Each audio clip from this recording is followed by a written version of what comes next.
میں وہ خوش قسمت خاتون ہوں کہ میں عمران خان کی بہن ہوں، اور مجھے اس پہ فخر ہے کہ میرا بیٹا اگر جیل میں ہے تو میں اسے بھی کہتی ہوں تم خوش قسمت ہو کہ اس وقت جتنا ظلم کا دور چل رہا ہے، اگر 10 سال قید ہے تو کوئی اتنی بڑی بات نہیں ہے۔ اور صرف میرا بیٹا نہیں، وہاں جتنے قیدی ہیں میں آپ کو بتاؤں وہ سب کہتے ہیں کہ جی عمران خان سے کہیں ہم عمران خان کے ساتھ کھڑے ہیں۔ کوئی یہ نہیں کہتا کہ جی ہم کیوں جیل میں ہیں، ہم کیوں سزا کاٹ رہے ہیں۔ بے گناہ لوگ ہیں، سب بے قصور ہیں، سب بے گناہ ہیں۔ میں کل میرے ساتھ جو انہوں نے کیا اس کے بعد مجھے یہ احساس ہوا کہ پاکستان کا نظام کتنا خراب ہو چکا ہے، ورنہ عورت کے ساتھ کبھی کسی نے عورتوں کے ساتھ نہیں کیا تھا، مردوں کو پکڑتے تھے عورتوں کو نہیں۔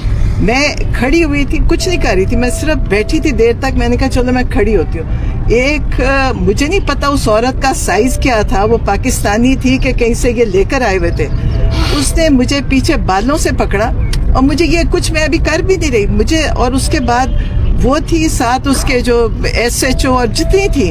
میں سوچتی ہوں پاکستان کے اندر اگر میرے ساتھ کریں تو ان لوگوں کے ساتھ کرتے کیا ہی ہوں گے۔ انہوں نے پکڑا، اس کے بعد انہوں نے میرے بازو مجھے زمین پہ گرایا، مجھے گھسیٹا، اور مجھے گھسیٹ کے دیکھے اس کے بعد مجھے سمجھ نہیں آئی کہ میں کیا ہو رہا ہے۔ مجھے صرف نادیہ خٹک، اللہ تعالیٰ اس کو اس کا اجر دے، اس سے اتنا شور مچا کہ مجھے اس کی آوازیں آ رہی تھی، مجھے باقی نہیں سمجھ آئی۔ اب آپ یہ جتنی لائرز تھی، ینگ بچیاں تھیں، ان کی بھی بڑی ہمت ہے، یہ وہاں آتی ہیں اور ہمارا ساتھ دیتی۔ لیکن آپ یہ دیکھیں کہ پاکستان کو یہ کیا کرنا چاہتے ہیں۔ اس وقت فلسطین کا دیکھ کے ہم افسوس کرتے ہیں جی اسرائیل کر رہے۔ مجھے تو لگتا ہے یہ جتنے ٹرینڈ پولیس ہے، یہ جتنے یہ آگے یہ ظلم کر رہے ہیں، یہ سب فلسطین اسرائیل سے ٹرین ہو کے آئے ہیں۔ آج پاکستان میں تکلیف ہی یہ ہے کہ یہ اسرائیل کو قبول کرنا چاہتے ہیں، اور ان کو پتہ ہے کہ عمران خان اس میں رکاوٹ ہے، اور عمران خان کے ساتھ یہ کبھی کچھ اس لیے نہیں کر سکتے کہ یہ کوئی انسان زندہ ہی نہیں رہے گا اگر عمران خان کے ساتھ کچھ انہوں نے کرنے کا سوچا بھی۔ آپ یہ سوچیں ہی نہ کہ کبھی عمران کے ساتھ کچھ کر سکتے ہیں۔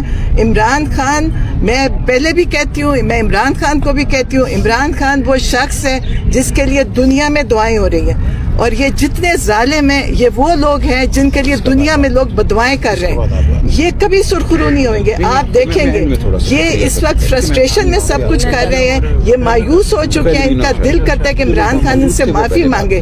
پیغام کیا دیتے ہیں کہ عمران خان آپ معافی مانگیں کہ 9 مئی آپ نے کروایا ہے۔ یہ سب جھوٹ ہے، ان کو پتہ ہے 9 مئی کروانے والے یہ ہیں، ہم خود وہاں پہ موجود تھے۔